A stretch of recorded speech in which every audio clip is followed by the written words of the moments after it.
नमस्कार, मैं हूं आपके साथ स्नेह शार टीवी नेशनल देख रहे हैं आप। दिल्ली हाई कोर्ट ने एक सख्त और बेहद अहम आदेश दिया है। कोर्ट ने सोशल मीडिया प्लेटफॉर्म से कहा है कि वो गावस्कर से जुड़े सभी गलत, भ्रामक और अनअधिकृत कंटेंट को हटाएं और ई कॉमर्स वेबसाइट को आदेश दिया है कि 72 घंटे के भीतर ऐसे सभी प्रोडक्ट्स हटाए जाएं जो उनके नाम, तस्वीर या फिर पहचान का गलत इस्तेमाल कर रही हैं।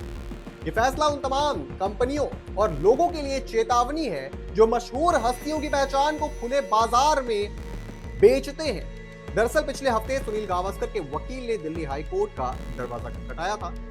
शिकायत साफ थी, बिना अनुमति उनके नाम, फोटो, तस्वीर और शख्सियत का इस्तेमाल सोशल मीडिया प्लेटफॉर्म्स, विज्ञापनों और मर्चेंडाइज में किया जा रहा है। ये न सिर्फ उनकी प्रतिष्ठा को नुकसान पहुंचा रहा है बल्कि आर्थिक लाभ भी दूसरों को मिल रहा है। कोर्ट ने इसे गंभीरता से समझा और तुरंत कार्रवाई की दिशा में कदम बढ़ाए। अब इस केस की अगली सुनवाई 22 मई 2026 को होगी, जहां यह तय होगा कि आगे और कितनी सख्ती बरती जाएगी। पर्सनालिटी राइट्स का मतलब बेहद सीधा है, लेकिन असर बहुत गहरा है। इसका अर्थ है कि किसी व्यक्ति को अपनी तस्वीर, नाम, आवाज, पहचान और शख्सियत पर पूरा नियंत्रण हो। कोई भी इसका इस्तेमाल उनकी अनुमति के बिना नहीं कर सकता है, खासकर कमर्शियल फायदे के लिए। सुनील गावस्कर ने इसी अधिकार की रक्षा के लिए अदालत का रुख किया था और अदालत ने उनके हक की आवाज बुलंद कर दी। ये पहली बार नहीं है जब किसी मशहूर शख्स को अपनी पहचान बचाने के लिए कोर्ट का सहारा मिला हो। इसी साल मई में अभिनेता जैकी श्रॉफ भी कोर्ट पहुंचे थे। उन्होंने आरोप लगाया था कि उनकी तस्वीरें और वीडियो एडिट करके बिना उनकी इजाजत मर्चेंडाइज बेची जा रही है। कोर्ट ने तब भी उनके पर्सनालिटी और पब्लिसिटी राइट्स की रक्षा की थी। इससे पहले 2023 में अनिल कपूर के मामले में अदालत ने उनकी इमेज, आवाज और मशहूर डायलॉग झकास के गलत इस्तेमाल पर रोक लगा दी थी। वहीं नवंबर 2022 में अमिताभ बच्चन को भी उनकी पर्सनालिटी और पब्लिसिटी राइट्स की कानूनी सुरक्षा दी गई थी। साफ है, अदालत अब डिजिटल शोषण को हल्के में नहीं ले रहा है। इतना ही नहीं, फिल्म इंडस्ट्री की कई बड़ी हस्तियां भी इस लड़ाई में शामिल हो चुकी हैं। ऐश्वर्या राय बच्चन, अभिषेक बच्चन, जया बच्चन यानी कि पूरा बच्चन परिवार, ऋतिक रोशन, अजय देवगन, करण जौहर, कुमार सानू और तेलुगु सुपरस्टार नागार्जुन सभी ने हाई कोर्ट में अपनी पहचान की सुरक्षा के लिए याचिकाएं दायर की हैं। कोर्ट ने इन्हें अंतरिम राहत भी दी है।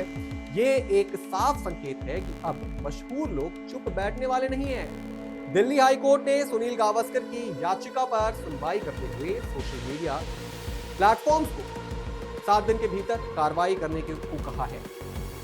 न्यायमूर्ति मनमीत प्रीतम सिंह अरोड़ा ने स्पष्ट संदेश में कहा है कि पहले वकील सोशल मीडिया प्लेटफॉर्म से संपर्क करें और अगर जरूरत पड़ी तो कोर्ट और सख्त कदम उठाएगा। अब सवाल उठता है कि भारत का कानून पर्सनालिटी राइट्स को लेकर आखिर कहता क्या है। ये आपके लिए जानना बहुत जरूरी है।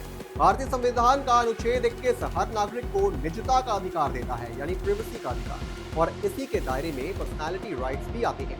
इसके अलावा इंटेलेक्चुअल प्रॉपर्टी लॉ और कॉर्पोरेट एक्ट 1957 भी लेखकों, कलाकारों, गायकों और कलाकारों को अपनी पहचान की सुरक्षा का अधिकार देता है। अगर किसी मशहूर व्यक्ति की आवाज, नाम या फिर चेहरे का इस्तेमाल बिना इजाजत के किया जाए तो उसके पास कई रास्ते हैं। वो पुलिस में शिकायत कर सकता है। अगर पुलिस कार्रवाई ना करे तो मजिस्ट्रेट से शिकायत की जा सकती है, और अगर आर्थिक नुकसान हुआ हो तो कॉर्पोरेट एक्ट के तहत सिविल सूट दायर किया जा सकता है। हालांकि ये सिर्फ और सिर्फ कमर्शियल कोर्ट में किया जा सकता है। सुनील गावस्कर का ये केस सिर्फ एक कानूनी लड़ाई नहीं है, बल्कि ये एक मिसाल है। ये दिखाता है कि डिजिटल युग में भी पहचान टिकाऊ चीज नहीं है। ये फैसला आने वाले समय में तय करेगा कि सोशल मीडिया और ई कॉमर्स की दुनिया कितनी जिम्मेदार बनेगी। अगर लड़ाई अभी खत्म नहीं हुई है, लेकिन ये तय है कि अब मशहूर नामों की पहचान यूं ही लूटना आसान नहीं रहेगा। अदालत ने साफ कर दिया है कि शख्सियत पर हक उसी का है जिसने उसे बनाया है। इस पूरी खबर पर आपकी क्या राय है दोस्तों? कमेंट बॉक्स में जरूर लिखते जाइएगा और मैं तमाम बड़ी खबरों से जुड़े रहने के लिए आप देखते रहें RNTV नेशनल।